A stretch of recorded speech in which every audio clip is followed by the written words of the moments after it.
Sure. The starting point is the valuation policy document. This is the policy that governs how the funds will value all of the assets in which the fund will invest. This is something every single fund manager should have. It should be vetted by investors through the LP agreement. There are a number of places you can go to find guidance on how to prepare a valuation policy document.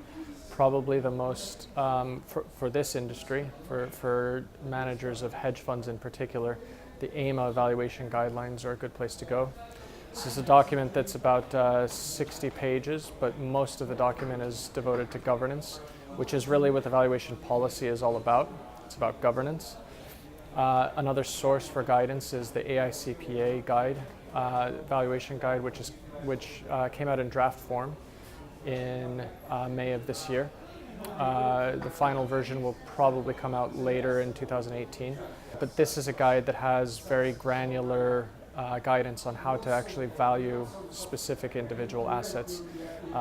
But yeah, so the valuation policy document itself is probably the starting point for establishing a good valuation policy.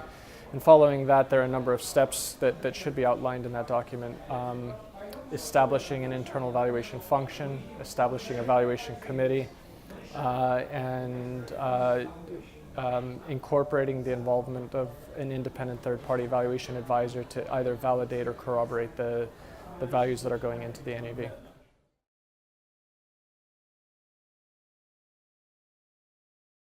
Sure, well, this is something that I spend a lot of, in fact, basically all my time on. There isn't really a one-size-fits-all solution, and there isn't really one particular answer that's going to address that for every type of asset. But what I would say is almost universally, you have to accept that you're going to have to invest time and effort in valuing those assets. If you were to ask somebody to value a publicly listed asset, all they need to do is go to Bloomberg and get the latest sort of bid-ask. But the minute something becomes illiquid, as is the case with private equity assets, private credit, infrastructure, litigation claims, and the like, you just don't have that kind of an easy data source, it's not as easy to just go to Bloomberg and pick up the price. All of a sudden, when something is illiquid, it requires modeling and it requires judgment. And naturally, your investors are going to be skeptical about your use of judgment because you're naturally the one who's running the fund. So I guess the overarching answer to your question is really to invest the time and effort in making sure it's done properly and to potentially get help from those who are expert in valuing the particular asset class in question.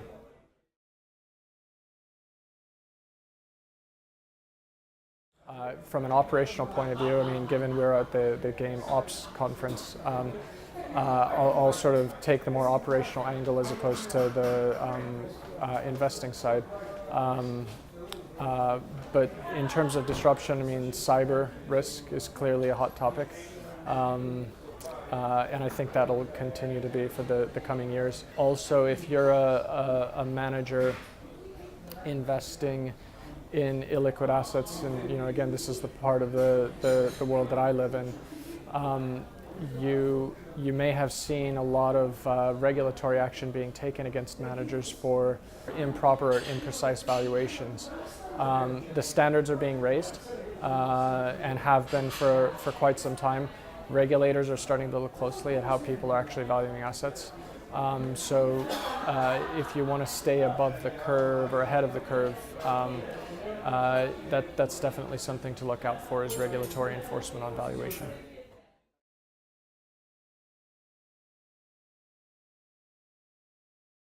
I've been coming to the GAIM conference here in Europe for, I want to say, 7 years now, actually. Following it from, I think 1 year it was in Paris, 1 year it was or a couple of years in Dublin, and then here in London. So I've been involved in the organization for quite some time. Our firm is a co-sponsor here well, actually globally. So we also go to GAIM Ops came in conference as well. So it's a good conference. It's a good place to get everybody in the industry all together at the same time. I do like the fact that GAIM and GAIM Ops are now combined. So we get a chance to sort of see what the other half of the organization is doing.